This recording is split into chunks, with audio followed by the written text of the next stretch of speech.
Okay, so once again, we're in the midst of Matthew, taking on the opening narrative of this gospel and the themes that Matthew is establishing and all the stuff that he's trying to do. And so, picking up pretty much where we left off last week. So, we're basically concluding Matthew 1, verses 18 to 25. And really, what we'll say is that, well, Joseph listened to the angel. He listened to what was given to him and accepted the message as true. And so he went ahead with the wedding plans. And the section ends with him naming the boy Jesus. Very appropriate, given the themes that Matthew has been trying to establish. And that we've got misunderstanding, but all while God is at work. So you can't get any more obvious than that name that says God saves. So we are here at the opening section, that God has been at work in the history of his people. That in with his people, he's been interacting with us, and everything that has been going on, in spite of our unfaithfulness, he has remained faithful and is carrying his plan to fruition, in some ways in spite of us. And we're not exactly good at listening to God, and well, we're not going to listen to him. We tend to be unfaithful, and that means we tend to do things that aren't God pleasing. But he gets to work. So, abundantly clear. Now, Matthew, unlike Luke, who also mentions the birth of Jesus, He doesn't have a birth before picture. A couple of years later, we've got a big gap going here. Lewis has the spectacular story in his opening chapters of how Mary made the trip up to Bethlehem to pay taxes. Quite a bit, I think, for this week, considering just yesterday was tax day. We don't have to do like they did back then and travel to our hometowns. Mess, particularly with gas prices these days. So, got all this good stuff about the birth of Jesus, and Matthew doesn't. Matthew instead gonna head right into that time that Jesus born in Bethlehem, and then he's that he's got up between these maybe 3 years intervening in this time. So where we are picking up with the story of the Magi coming out of the east, looking for this king of the Jews, whom they had seen his star rise, and they were trying to figure out where he was at. And so they go to the natural place of Jerusalem, the seat of Israel. And this is our story. So, of that one short sentence that Jesus was born in Bethlehem. Much of a nativity.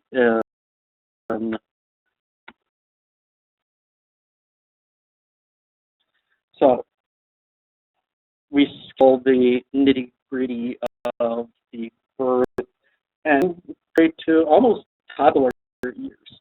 So the popular nativity scene that I have a picture of below on the side, most accurate of pictures. There would be a wee baby in a manger when the wise men showed up, when the Magi showed up. He'd be about 2, 3, probably 4, depending on your dating schemes. Nor there in the great scheme of things, particularly since there's not a lot of information given. We just know that this is when he was born and went to temple and he took off without. So the coming, they're looking for this recorded the King of the Jews, and this is during the time of Herod. Now, this Herod. This is first considered because in the biblical narrative there are accounts mentioned, not the same guy. 2 features who is known as the Great. He was born around 73 BC, became king of Judea around 40, and he is not of the tribe of Israel. He is for purposes. So people were underneath a Gentile. Probably play into a bit of the prophecy that Matthew is going to be bringing up here in a few short sentences. Here with Herod the Great. This is during the time that he was ruling in Judea, and he was a very powerful for a regional king. Um, he did other things. He lots of major structures in the region of Israel. He was quite influential in managing the response to a famine during his reign, but he was also not a well-loved guy. Something to do with the fact that he was absolutely loyal to Rome. There are no questions of his loyalty. And though he was an effective administrator, he was not a kind administrator. He's known for taking some harsh measures. It could be due to his paranoia. This guy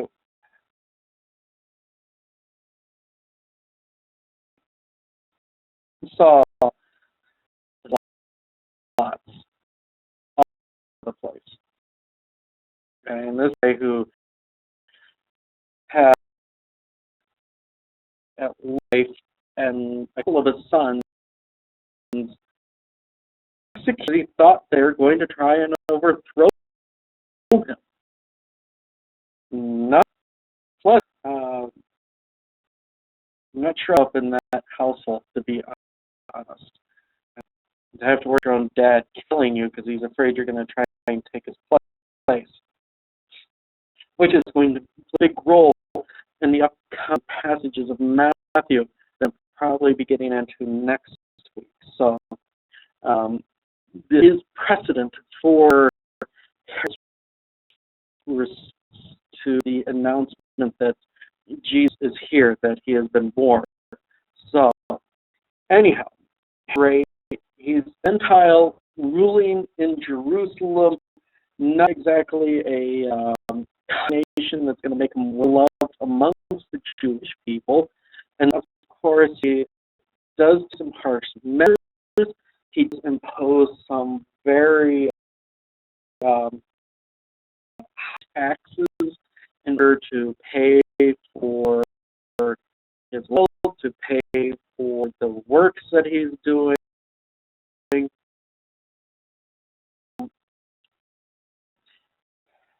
About bond measures and taxes being raised in municipalities to for professional teams, things haven't changed much. He did the same kind of stuff. So, as much as things change, the more they remain the same. Not well loved by the people, that he reportedly to give the order that on the day he was going to die, to have no notable leader rounded up and then executed, so that body would be crowned on the day that died. Not a pleasant person. Who's in charge at the time Jesus is born. This is the guy that the Magi are going to be coming to go see. So, not on the Magi's part. No Magi. English Standard Translation, as I had posted earlier, translates them as wise men. There's some question about this. Now, of course, we're also familiar with calling them the kings. I'm sure just about everybody has heard the Christmas call, we three kings of Orient are. The idea of kings really came from is unknown. We're not kings.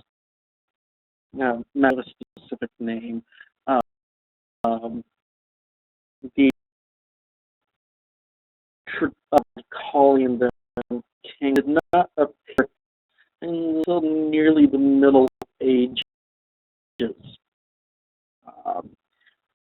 fact, this was probably an attempt by somebody to explain what a magi is in language that people could understand. Until it really kind of missed the mark as to what I is. I mean, they were not king, were not rulers. They servants to the ruler. The ruler himself. So these guys, they're appearing, and Matthew is going, behold, hey, take notice, these guys are showing up. Magi. Kind of expected. Most Babylonians, the Babylonians were not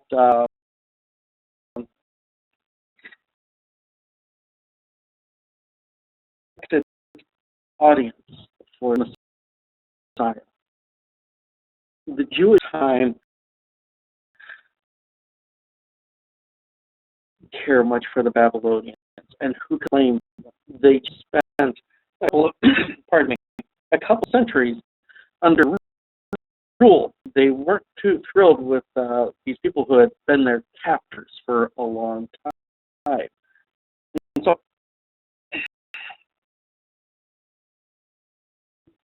that appears around that time. The bad guys.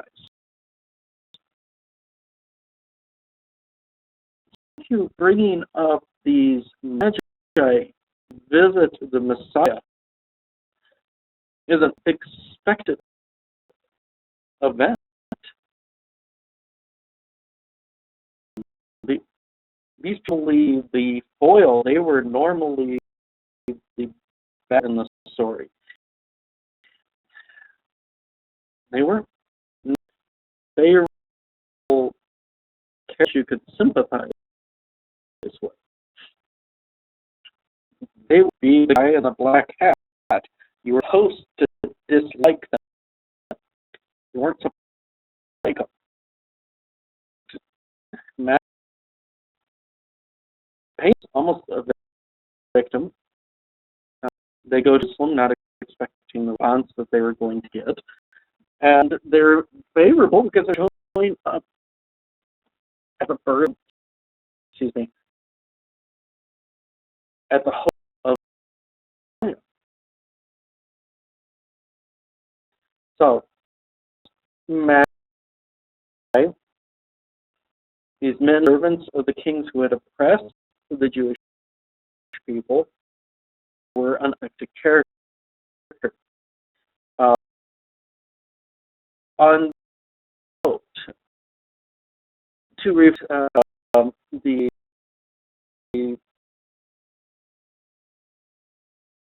time, the ideas that would be at a play at that time may not be a faithful translation of Matthew's intent to call wise men.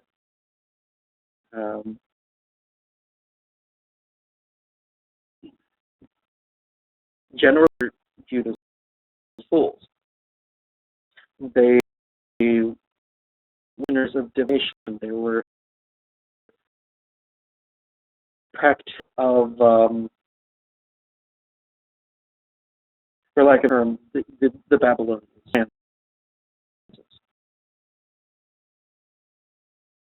Were not considered ways by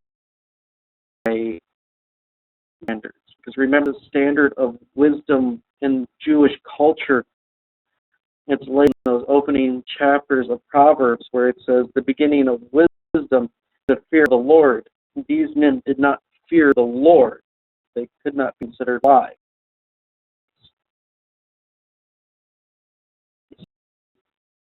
Probably big, different, great grand scheme of things, but let's keep not as wise.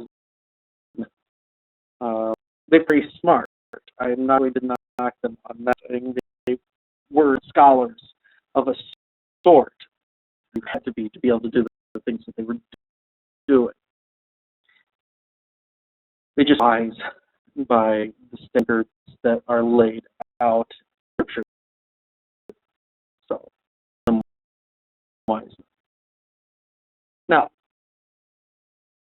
this is already happening, and that Matthew again is going to play that human misunderstanding against God's actions, against God's plans. So we've got the whole unexpected guy as guests, and then come gifts that are fit for an earthly king.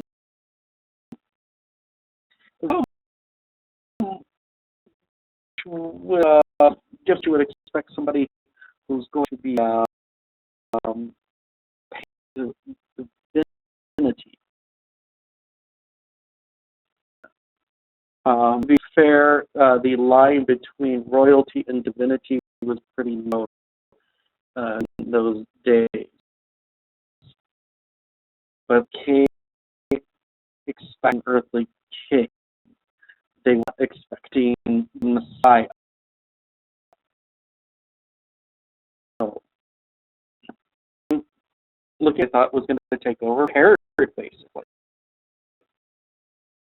But that God had finally sent a true successor to the throne of David. That the line of David was finally going to be taking their throne.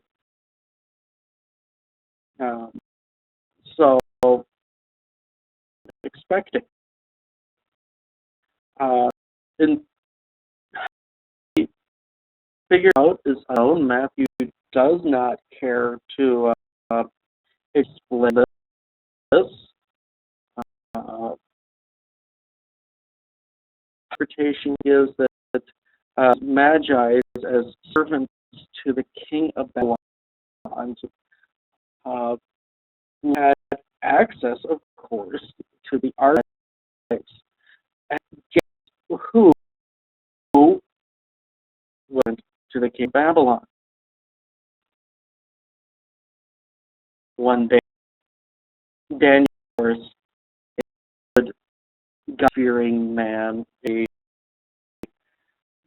God, to be fair, to be exact, was the employee of the Babylonian king. He was a very important official. In fact, actually a lot of the other officials of the king. So it's going to be written down. It's going to be recorded. And if these guys were in the sense of a scholar and they were examining things for presidents and whatnot, and stuff, they're going to come to a conclusion that this is an important portent. Hey, this guy Daniel's writing about some stuff that's very much important. Maybe we can find out. So they do. Set off. Quite an amazing. If you've ever seen the Arabian Peninsula, not the most area to be through. So they get to Jerusalem, and they're going to be playing into even more of the misunderstanding. So,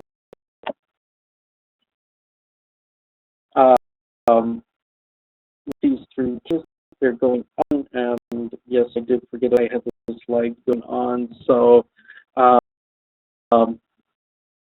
they were seekers of truth. Which plays into the wise men idea did not actually appear until the 1800s. So the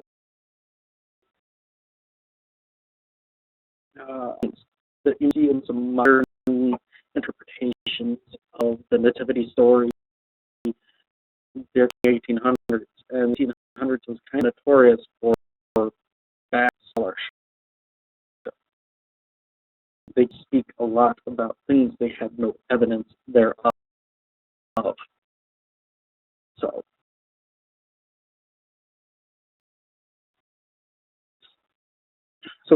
they head into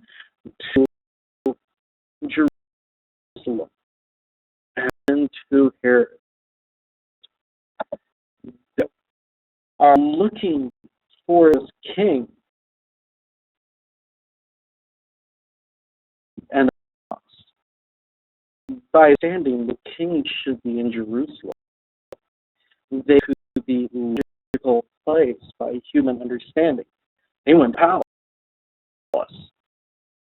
And in the servants of the Babylonian king, you bet Herod's going to be receiving these guys. And he's going to meet with them personally. He doesn't want to offend the Babylonian king. That's an idea. We're talking internal Roman politics. These have of coming back to bite you. So they're operating off of the human understanding of what's happening. And to Jerusalem, they meet with Herod, and they're going, hey, we're looking for this king. Do you know where he's at?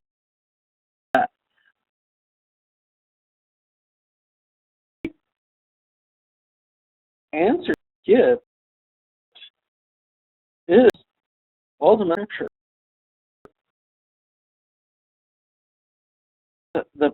The whole prophecy, and Bethlehem in the land of Judah are by no means the least among the rulers of Judah, for from shall come a ruler who will shepherd my people Israel.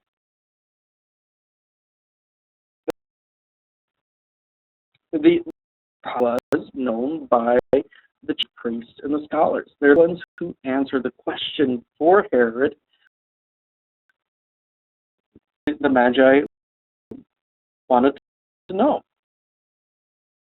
So all can say that the Magi are very much guided by Scripture itself, that God has revealed his plan to these Magi through what he had already spoken and had been recorded, so that you're supposed to go to David's hometown. You're supposed to go to Bethlehem, that little hamlet, which is a day's travel outside of Jerusalem. Go backwards.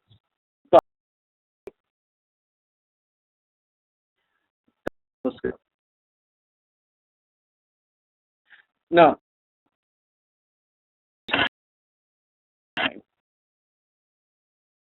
You just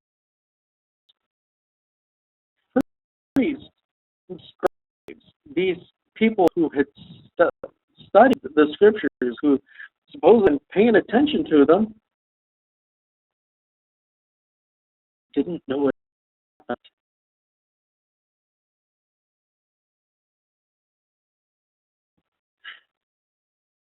These are something was going on.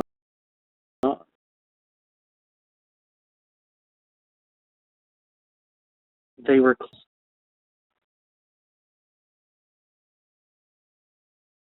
trying to some extent. It's a step back.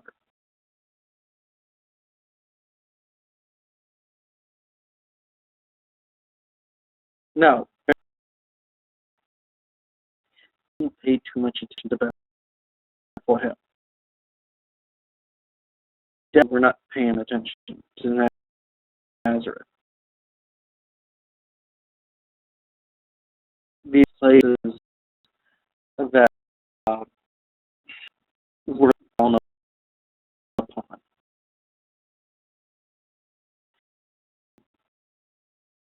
As much as the things change, the more they remain the same.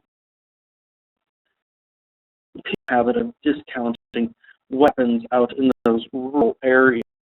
I think anything that is going to happen that is of any importance is going to happen in those big, giant urban centers. I see that today. And you see it to some extent in the attitudes of people, where in everything that's going to happen, of course, it's going to happen in New York. Every people in the flyover states, nothing important that happens there.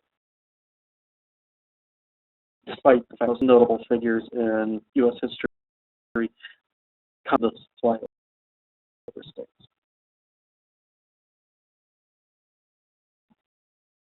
So, these prejudices going on, and why they didn't pay attention to what's going on. And who have been heard.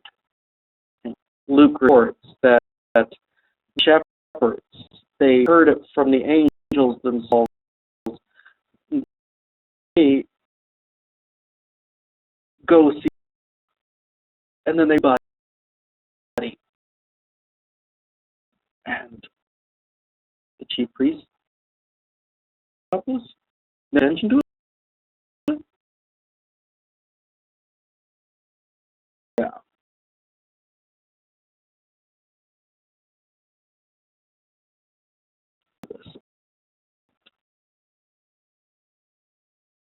So that Matthew has.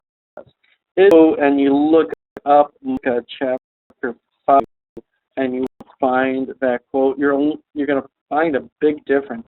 As I've got here on the chart. Matthew does not do an exact quote Matthew 2. Micah 5 quote in Matthew 2 is not an exact of Micah 5. So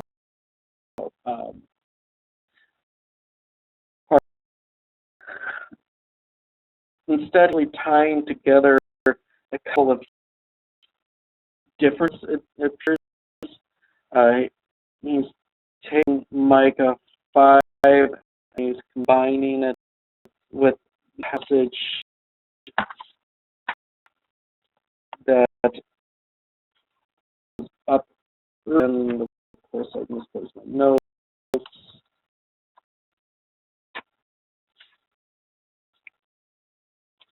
So here we go. Second 5, we're talking about David. So you is drawing together these two quotes. Apparently, at least from what we've seen in the Dead Sea Scrolls, tends to be a typical thing that Jewish scholars are going to do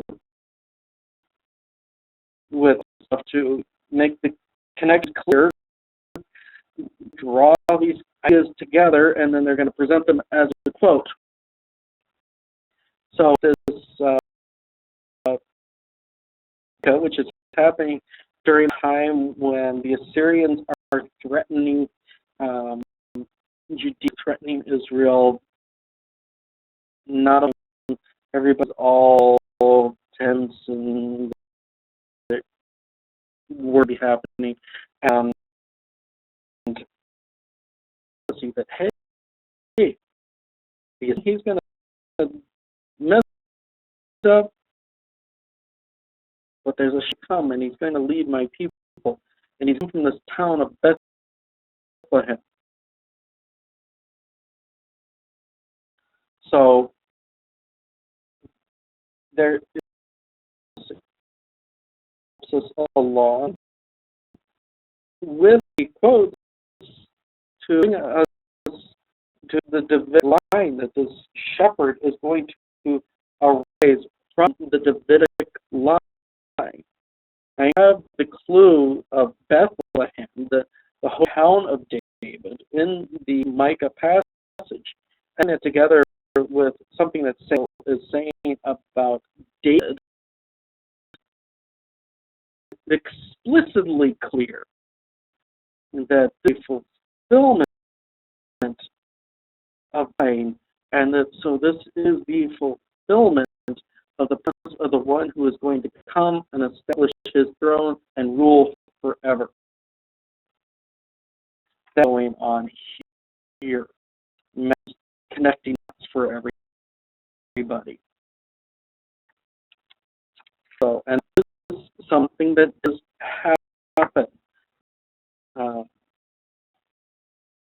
I am evidence of this. This isn't something that just kind of hold up, you know what, and call it. We have actual evidence for this. Now, we're not like 18th century scholars. To be noted that some of the differences that you're going to find is as well. Matthew's in the Septuagint, okay? You find some differences in translations.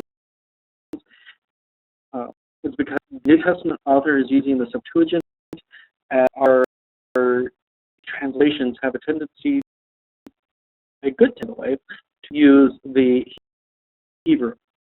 And so that's for some of the differences.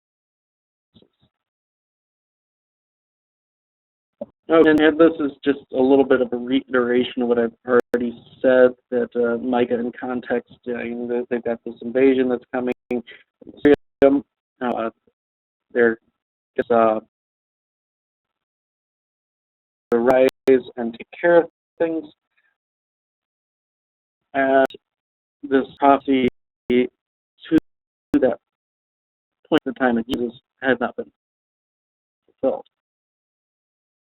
Matthew clear. It's there's no question about it. So where are at happening? We likely audience. God revealed His Son to people that no expected. We have Magi. They've been depicted as fools by Jewish literature. The servants of a king would oppress the people. He was continuing the oppression of the people. He ruling in the city of God. Their misunderstandings. And so we have Scripture making it clear. This is the first ruler from the line of David. This is the fulfillment. I call today a wrap. I will see you guys next week, and we will pick up with the story that follows immediately after. And in Easter season and the good news of the resurrection.